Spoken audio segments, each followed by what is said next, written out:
Now we're coming to the respiratory balance sheet. It is possible to make calculations of the net gain of ATP for every glucose oxidized, but in reality, this can only be a theoretical exercise. Why is it a theoretical exercise? And when our hypothesis will be true, our hypothesis will be true only if there is a sequential orderly pathway functioning. Like always, it starts with glucose and it ends with this. It is always orderly. It is just like it's just like a machines group of machines manufacturing a car. Every time it starts with one component, another component is there, and then you finish the car. But in reality, it's not like that. Suddenly, if the machine wants it, it just generates hundreds of bonnets, and suddenly it does not generate bonnets at all, and it suddenly generates only car seats. It's like a messed up system because there are a lot of other pathways crossing our respiratory system. That's why it's messed up. It's complicated. But for our understanding, for our practical purpose, we are just going to assume that it's sequential. Why? Because like we are going to see at one complete cycle how many ATP can be produced from one glucose. Okay, so a sequential orderly pathway functioning with one substrate forming the next with glucose. Glycolysis, everything is an orderly function. And the NADH synthesized is transferred to mitochondria and undergoes oxidative phosphorylation like it should. None of the other intermediates are used to synthesize any other compound. All the intermediates are used to produce ATP only. And only glucose is being respired. No other alternatives are being inserted anywhere. But this is not valid. All pathways work simultaneously and do not take place one after another. Substrates interest pathway and are withdrawn from it as and when necessary. Right. ATP is utilized as and when needed. Enzymatic rates are controlled by multiple means, yet it is useful to do this exercise to appreciate the beauty and efficiency of the living system in extraction and storing energy. Hence, there can be a net gain of 38 ATP. Very important statement. Why this important statement is, if I'm not wrong, earlier NCRT stated it is 36, but now NCRT says it's 38. So what is the problem here? The problem is we have two NADH in glycolysis now. Now this both of this, wait, we'll see this. I'm very sorry. We'll see this as we move on. Okay. Now we are going to now let us compare this fermentation and aerobic respiration. After that, we will see a detailed count of how these 38 ATPs come, and then we will finish it with amphibolic pathways topic. So, what is fermentation and aerobic respiration? Fermentation only partial breakdown, aerobic complete breakdown.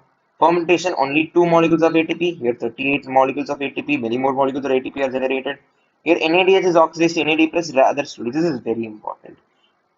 Where it is in fermentation, NADH is oxidized to NAD plus slowly, whereas it is very rigorous in the case of aerobic respiration, and that rigorous reaction is what helps us to pull those four protons and put it inside the intermembrane space. Okay, yes. So now we are going to account for the 38 ATP also. From first, we'll start from glycolysis. Okay. In glycolysis, we have two ATP. First, we'll see for substrate level phosphorylation. So two ATP, no problem. Then we have two NADH. NADH. And what is the next thing? Next thing is the link reaction. That is which produces the acetyl CoA. Now link reaction produces two NADH. Right. One minute. See, one minute. Huh. Each pyruvic acid produces NADH. We have two pyruvic acids. So how many NADH is there? Two NADH is there. Yes. So link reaction produces two NADH. Okay. Now coming to the big thing. What is the big thing? Tricarboxylic acid cycle. Now how much does tricarboxylic acid cycle produce? In one cycle it produces how many? It produces three NADH and one FADH. So yeah. Now we'll continue with TCA's respiratory balance sheet. TCA's respiratory balance sheet, as I said, we have three NADH and one FADH. But we have two cycles. Why two cycles? There are two acetyl CoAs. So you have to do the same thing twice. So when you multiply that, how much are you getting now? We get six NADH and two FADH. Now if you add everything other than the glycolysis, And yeah, we shouldn't forget about this to ATP too, because there is one phosphate levels of substrate level phosphorylation now. Now if you add, you get four raw ATPs, and then you get two FADH, and then you get eight NADH, and with that you also get two NADH. And this NADH, why am I writing separately? I'll let you know why I'm writing separately. Two NADH. Now this two FADH will give you two twos are four ATP. Now this will give you eight threes are 24 ATP. Correct? So this together gives you 32 ATP. This is fixed. I told you now, whether it is from malate shuttle or glycerate shuttle. Like if this is if this is there can it can come through glycerate shuttle or malate shuttle. If it comes through malate shuttle, we get 6 ATP from these two NADs. If it comes through glycerate phosphate shuttle, we get only 4 ATP. That is, NADS is converted into FADH. So that is why you can get either 36 or 38 ATP. You get 36 to 38 ATP.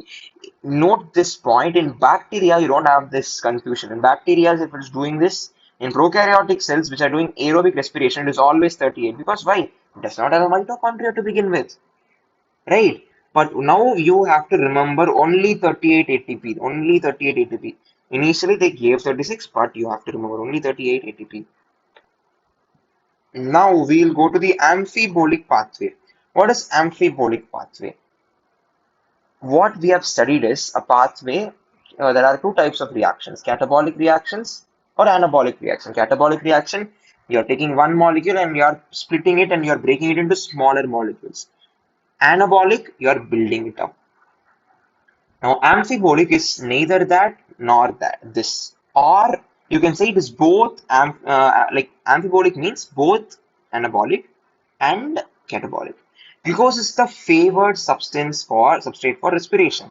All carbohydrates are usually converted into glucose before they are used for respiration.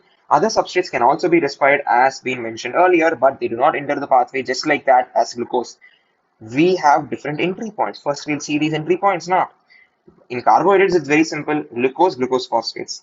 In proteins, we are converting it into amino acids, and these amino acids enter this pathway. Through what are they entering? This is very important. They're entering through pyruvic acid. This is very important. People get confused very easily. Proteins, pyruvic acid. Glucose 6 phosphate. For fats, there are two entries. Fats can separate into fatty acids or glycerol. See, glycerol is sounding also similar to glyceraldehyde. We have this glycer word, like that you can remember. So its entry point is dihydroxyacetone phosphate, which can get converted into glyceraldehyde 3-phosphate. These both are isomers, but it is entering as dihydroxyacetone phosphate. Very important. Okay.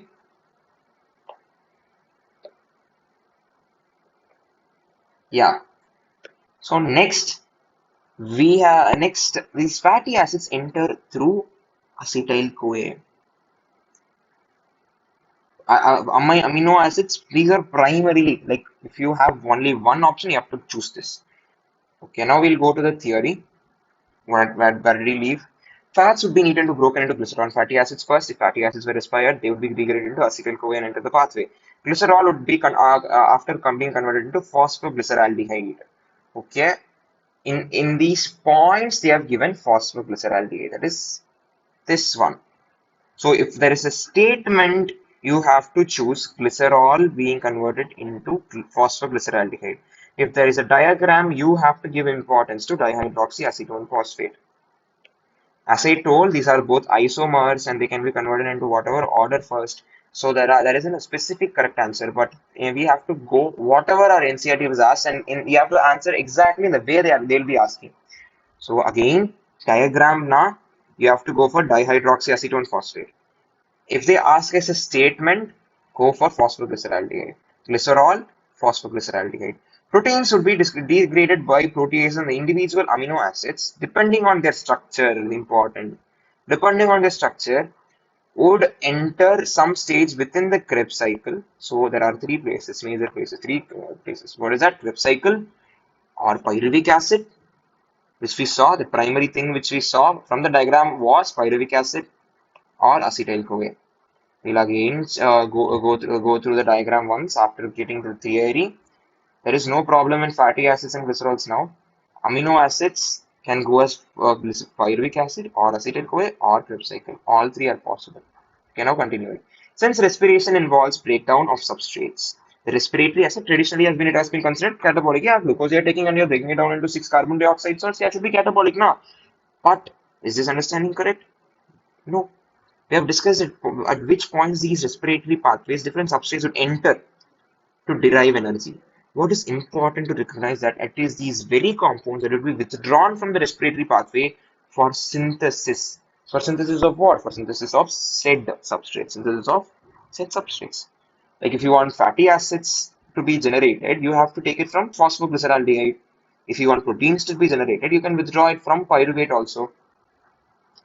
Hence, fatty acids will be broken down to the acetyl-CoA before entering the respiratory pathway when it is used as a substrate. But when the organism needs to synthesize fatty acids, acetyl-CoA would be withdrawn. As the fatty acids na acetyl-CoA, and if it's glycerol na, it has to be what it has to be. It has to be phosphoglyceraldehyde. This you should never confuse. This should be very clear. Hence, the respiratory pathway comes into the picture both during the breakdown and synthesis of fatty acids. Similarly, during breakdown and synthesis of proteins too, respiratory intermediates from the lung. You'll need to unlock your iPhone first. Breaking down process within the living organism is catabolism and synthesis is anabolism. Because the respiratory pathway is involved in both anabolism and catabolism, it would be better to consider it as an amphibolic pathway. So it is involved in both catabolism and anabolism. Yes. So now we saw the diagram. Now we are coming to the last topic, that is the respiratory quotient. This is something people get confused. That is, they confuse whether carbon dioxide should be in the numerator or oxygen should be in the numerator. I'll give you a small tip. Whichever comes alphabetically first, put it in the numerator. If you forget what to put, okay? If you forget what to put alone, you do this. Or you can think it as another way. Respiratory quotient, if it is nice, it means an organism is efficient in oxygen utilization. With less amount of oxygen, that substrate has produced enough amount of carbon dioxide, enough amount of breakdown, enough amount, because number of carbon dioxide is an indirect measure of number of carbons in the substrate. And number of carbons in the substrate means the number of carbon-carbon bonds in the substrate. What did we study in the start of the chapter? It is the energy from the carbon-carbon bonds, and it is the energy from that where these all the ATP is generated now. So you remember that way also. Higher respiratory quotient means higher efficiency for oxygen. So that is why oxygen comes in the denominator. So during aerobic respiration, oxygen is consumed and carbon dioxide is released. The ratio of the volume of carbon dioxide evolved to the volume of oxygen consumed is called respiratory quotient or respiratory ratio. Okay, before we forget, I'll write this one thing. So first thing in which you can remember is alphabetically, whichever is better. I mean, first comes alphabetical order, numerator. And second thing you can remember is respiratory quotient is directly proportional to efficiency of oxygen utilization.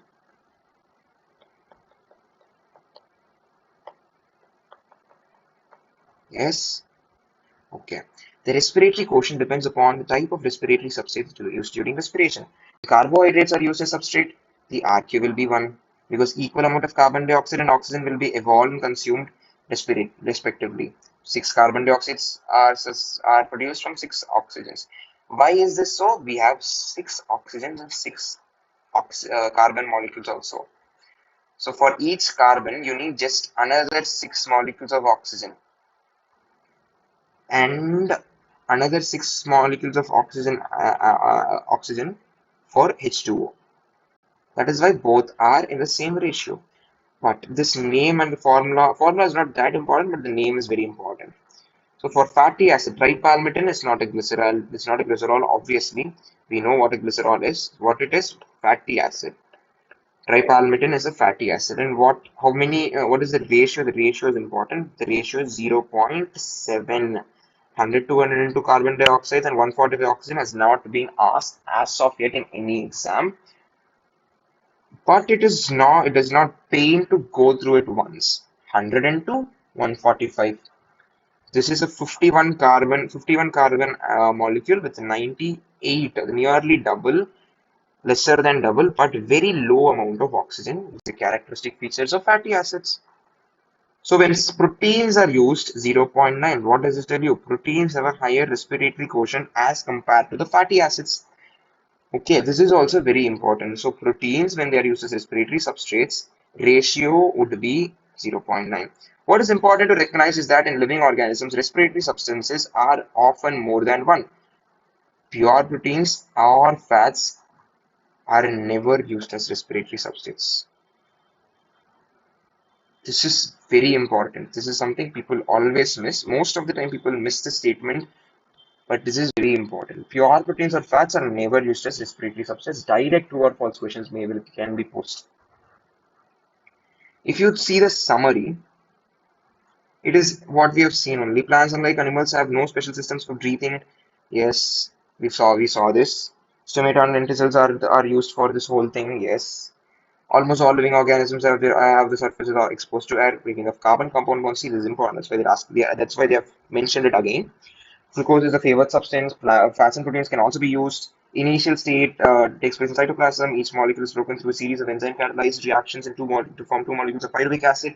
This is called glycolysis. The fate depends upon oxygen and organism. Under aerobic conditions, lactic acid or anaerobic means lactic acid or alcohol fermentation. Fermentation occurs under anaerobic conditions in many prokaryotes, unicellular eukaryotes, and in germinating seed. A very important statement in germinating seeds. Very important statement. Anaerobic respiration takes place in germinating seeds. Very important. In eukaryotic organisms, see, from this, what you understand in summary, there may be extra points which will not be in the theory at all. Summary reading is important. You have to give a quick reading, and you have to look for the point like a vulture looks for its prey. In eukaryotic organisms, aerobic respiration occurs in presence of oxygen. Pyruvic acid is transported into the mitochondria, where it is converted into acetyl-CoA with the release of carbon dioxide. Acetyl-CoA then enters tricarboxylic cycle or tricarboxylic pathway or Krebs cycle operating in the matrix of mitochondria. NADH and FADH are generated in the Krebs cycle. Energy in these molecules as well as that in the NADH circuit synthesized during glycolysis are used for synthesizing ATP through electron transport chains or electron transport system. Located on the inner membrane of mitochondria, the electrons, as they move through the system, release energy that are trapped to synthesize ATP. This is called oxidative photophosphorylation. In this process, oxygen is the ultimate acceptor of electrons. See, I told you now. There they told acceptor of protons or hydrogens. Here they have mentioned it is electrons. So both are true. The respiratory pathway is an amphibolic pathway. It involves both anabolism and catabolism. The respiratory quotient depends upon the type of respiratory substance used during respiration.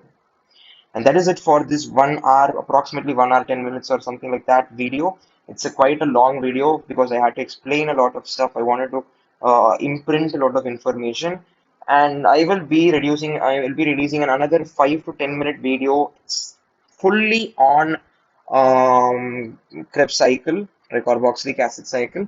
And I would also try to add on other points which I think you may will be interesting. Whatever points is interesting. So that is it for this video. Thank you. If you like, please subscribe and share with your friends. And all the best for your exams.